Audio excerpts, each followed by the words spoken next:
Pessoal, aí sim, mais um vídeo hoje. Vou falar para vocês hoje sobre gráfico de linha ou tendência.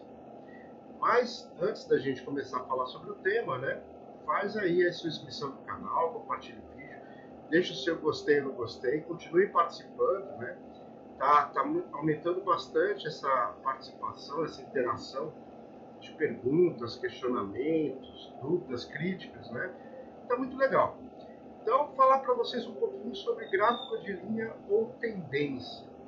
Gráfico de linha ou tendência, como qualquer gráfico, né, ele tem análises estatísticas que podem complementar a sua análise ou a sua conclusão a respeito da interpretação do gráfico. Existe, na verdade, uma cadeia inteira dentro da estatística, chamada de análise de séries temporais, que basicamente é através do tempo, né? Você vê o comportamento de um determinado indicador ao longo do tempo. É o primeiro gráfico também, pessoal, que eu faço em qualquer situação. Além da normalidade, é importante você entender a estabilidade do seu processo. Então, o gráfico de linha tendência te ajuda a ver picos, vales, tendências, né? Segundo Montgomery, 6 pontos consecutivos na mesma ordem, na mesma direção, configura uma tendência. Ajuda a ver você também o comportamento de médias, né? Aquele gráfico, ele, de repente, ele se comporta aqui, ele sobe. Por que isso acontece? Então é muito interessante você começar um trabalho de investigação, de entendimento do seu problema através do gráfico de linha ou tendência. Agora, tem um porém. Né? Gráfico de linha ou tendência sem meta e sem período não quer dizer nada. Ah, eu coloco lá uma linha. Ah, não sei se varia muito, varia pouco, né? Todo processo varia. Mas como determinar o que é muito, o que é pouco, se você não tem uma meta? Se você não tem, por exemplo, um estudo de estabilidade que vai além do gráfico de tendência. Você vê estabilidade, se ele está sob controle ou fora de controle, tanto com relação à média quanto com relação à variabilidade.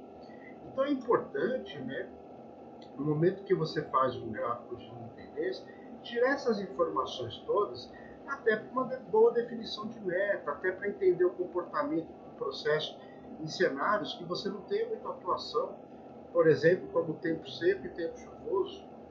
Né? E é um gráfico muito importante. Uma ferramenta também muito utilizada, né, que é uma análise estatística que sai fora do gráfico, complementa o gráfico, na verdade, é o CEP, o Controle Estatístico de Processos.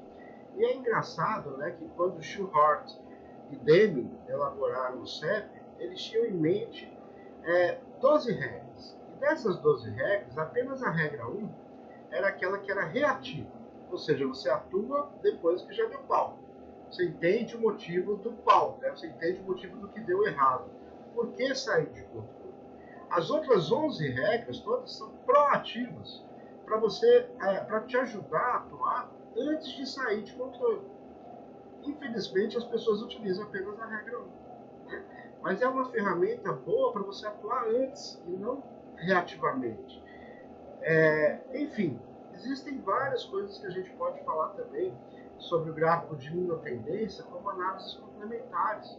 A partir de uma linha e tendência, você consegue comparar através de um box plot, teste de hipótese, você consegue priorizar através do Pareto motivos e causas, você consegue fazer análise de clusters, né, vendo os melhores agrupamentos, graus de homogeneidade.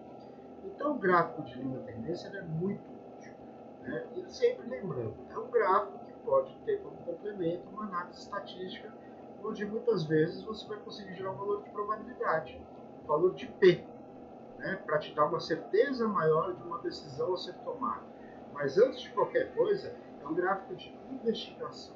É para você entender, começar a entender o seu processo, realmente como ele se comporta. A estabilidade. Né? Lembrando que o processo ele pode ser estável, ele pode ser cíclico, sazonal, tendencioso. Então vale a pena a gente dar uma olhada nisso, porque a normalidade te fala o quão previsível o seu processo é. Já o gráfico de tendência te fala sobre a estabilidade. Então, é o início de todo o trabalho. Quando você define um Y no projeto ou vários Y, é esse o primeiro gráfico que você deve fazer para entender esse Y ao longo do tempo, esse KPI, esse indicador, e principalmente, né, vale a pena você sempre complementar após a melhoria, né? Não adianta controlar coisa ruim. Já falei muito sobre isso em outros vídeos. Após o seu processo estar estável, você controlar essa linha ou tendência ao longo do tempo para se manter estável a longo prazo. Entender se tem causas especiais de variação, se não tem, se está mudando algum patamar, se alguma variável nova no seu processo alterou o comportamento do seu Y. Então, é uma ferramenta extremamente útil. Espero que vocês tenham gostado. Até o próximo vídeo. Não deixa de se inscrever no canal, escreve aí, né? E muito obrigado. Até o próximo vídeo.